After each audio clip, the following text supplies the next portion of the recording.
এবং এরপরেও বিভিন্ন বিজেপি শাসিত রাজ্যে নারী নির্যাতন দিন দিন বেড়ে চলেছে।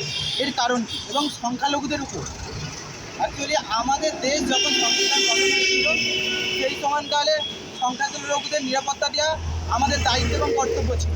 কিন্তু এই বর্তমান সরকার এসে সংখ্যালঘুদের নিরাপত্তা দিতে পারছে না, কেন্দ্রীয় সরকার।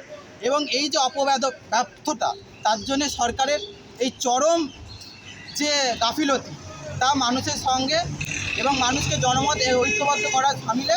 এবং এই জন্য মীর জাফরের কাছে জবাব চাইতাম। এই জন্য মীর জাফরকে জবাব তার জন্য আজকে বিধানসভায় সামনে এই পোস্টার মারছি যে তাকে জবাবটা তাকে দিয়ে দিতে হবে, কেন বাংলাকে তিনি বঞ্চনা করছেন। এবং আপনারা জানেন বাংলার জল মিশনের টাকা পর্যন্ত তারা আটকে রেখেছে।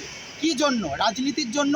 রাজনীতি সবার ঊর্ধ্বে নয়, মানুষের প্রাণ সবার ঊর্ধ্বে, কিন্তু এরা রাজনীতিকে সবার ঊর্ধ্বে রেখে মানুষের প্রাণ নিয়ে ছিনিমিনি খেলছে।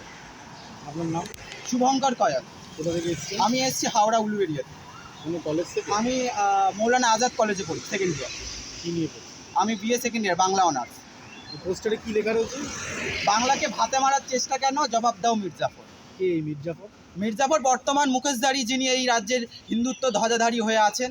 কী নাম? তিনি হচ্ছেন এই রাজ্যের নন্দীগ্রামের বিধায়ক, যিনি লোডশেডিং করে এমএলএ হয়েছিলেন।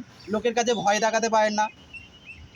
আপনি কি তৃণমূল ছাত্র পরিষদ করেন? না, কোনোরকম আমার কলেজে গেলে কোনোরকমভাবে আপনি পাবেন না, যে নোটিশেও পাবেন না, কোথাও পাবেন না। কোনো রাজনীতির সাথে যুক্ত? না, এমনি নিজের ইচ্ছায় লাগা? একদম নিজের ইচ্ছায়।